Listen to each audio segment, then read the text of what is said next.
Growing up at Sequoyah in the 1930s meant living a regimented lifestyle. Strict rules were instituted that reflected a military-like atmosphere for orphan children that often lived year-round on campus. Strict scheduling times to eat, make your bed, perform other tasks were the rule of the day. Marching to classrooms was the norm. In spite of this, the students still had time in the early evenings and weekends for leisure and play, unless some rule or policy had been broken. Extra duty was a form of punishment used when a student did not follow the rules set up by the school and its employees. This punishment was usually held on Saturday afternoon, and the guilty party knew they would have to give up their plans for the weekend and have to work instead.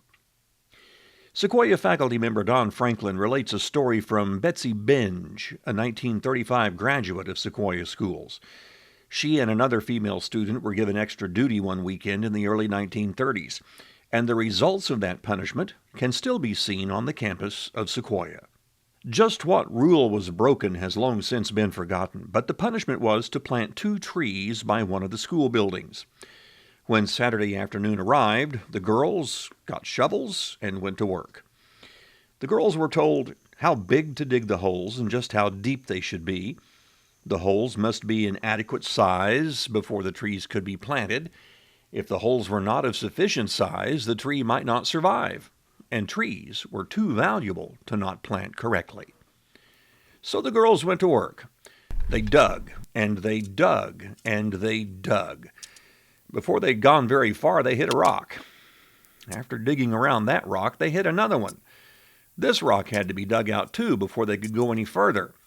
This was turning into hard work.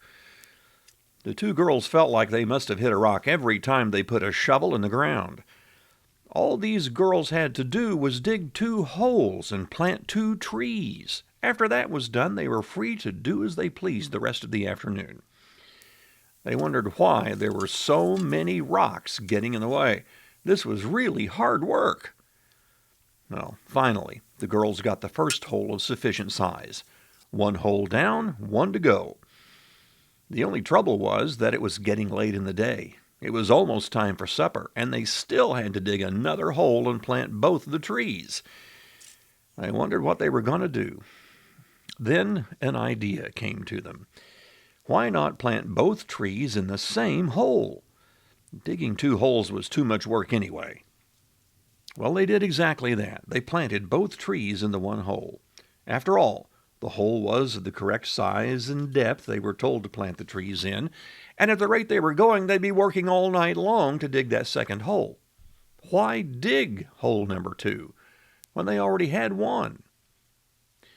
To this day, there are 2 different trees growing side by side out of the same hole. They can still be found, a lasting legacy to a pair of inventive students, intertwined and continuing to grow together on the campus near the football field.